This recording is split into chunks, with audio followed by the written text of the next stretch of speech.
आइए दोस्तों देखते हैं आज इजराइल ईरान जंग को लेकर और दुनिया भर में युद्ध के हालातों पर क्या 10 बड़े अपडेट्स चल रहे हैं। देखिए पहली बड़ी खबर कराची से है। गैर जरूरी अमेरिकी स्टाफ को देश छोड़ने का आदेश जारी कर दिया गया है।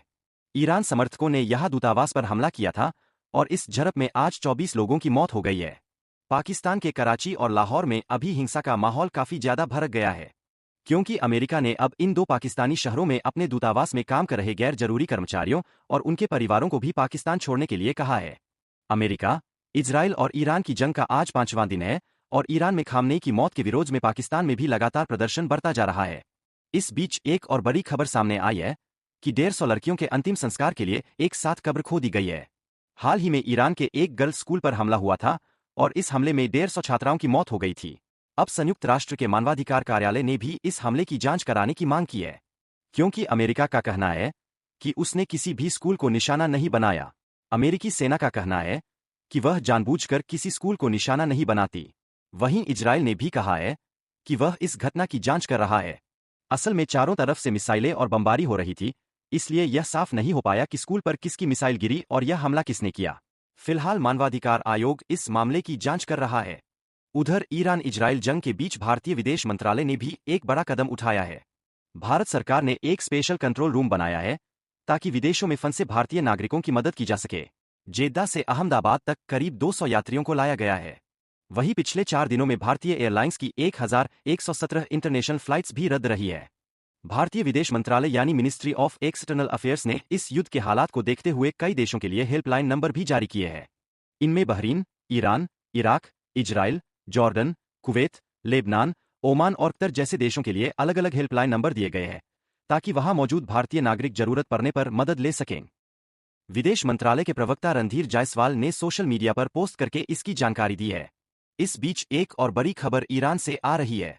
बताया जा रहा है कि खामनेई की मौत के बाद उनके बेटे मुज्तबा हुसैनी खामनेई को ईरान का नया सुप्रीम लीडर बनाया गया है। मुज्तबा खामनेई ईरान के सर्वोच्च नेता अली खामनेई के दूसरे बेटे हैं और अब उन्होंने देश की कमान संभाल ली है। इसी बीच महंगाई को लेकर भी एक बड़ी खबर सामने आई है। दावा किया जा रहा है कि भारत के पास सिर्फ 25 दिन का तेल स्टॉक बचा है। इजराइल ईरान जंग के कारण तेल सप्लाई के अहम रूट पर खतरा पैदा हो गया है और सरकार नए सप्लायर तलाश रही है। दरअसल हाल ही में ईरान ने होर्मुज जलमरुमध्य को बंद करने का ऐलान किया था। ओमान की खाड़ी में स्थित यह रूट दुनिया भर में क्रूड ऑयल सप्लाई के लिए बेहद अहम माना जाता है। भारत समेत कई एशियाई देशों को बड़ी मात्रा में तेल इसी रास्ते से मिलता है। ईरानी सेना ने चेतावनी दी है कि अगर इस रूट से कोई भी जहाज गुजरता है तो उसे निशाना बनाया जा सकता है। ऐसे में अगर होर्मुज का यह रास्ता बंद रहता है तो दुनिया के कई देशों की तेल सप्लाई पर असर पड़ सकता है और भारत भी इससे प्रभावित हो सकता है। हालांकि भारत सरकार का कहना है कि फिलहाल घबराने की जरूरत नहीं है। सरकार के अनुसार देश के पास लगभग 25 दिन का तेल स्टॉक मौजूद है, जिससे कुछ समय तक पेट्रोल डीजल की सप्लाई जारी रह सकती है। इसलिए अभी अचानक से पेट्रोल, डीजल या एलपीजी गैस सिलेंडर के दाम बढ़ाने की संभावना नहीं है। इतना स्टॉक तो अवेलेबल है। बाकी कच्चे तेल की कीमतों में उछाल के बाद सरकार ने यह बयान दिया और यह भी कहा कि हम तैयारी कर रहे हैं आगे नए समाधान खोजने की कि इस हॉर्मस रूट के अलावा और क्या ऑप्शन हो सकते हैं भारत के पास तेल इंपोर्ट को लेकर। तो यह भी केंद्र सरकार अभी से प्लानिंग करना शुरू कर चुकी है।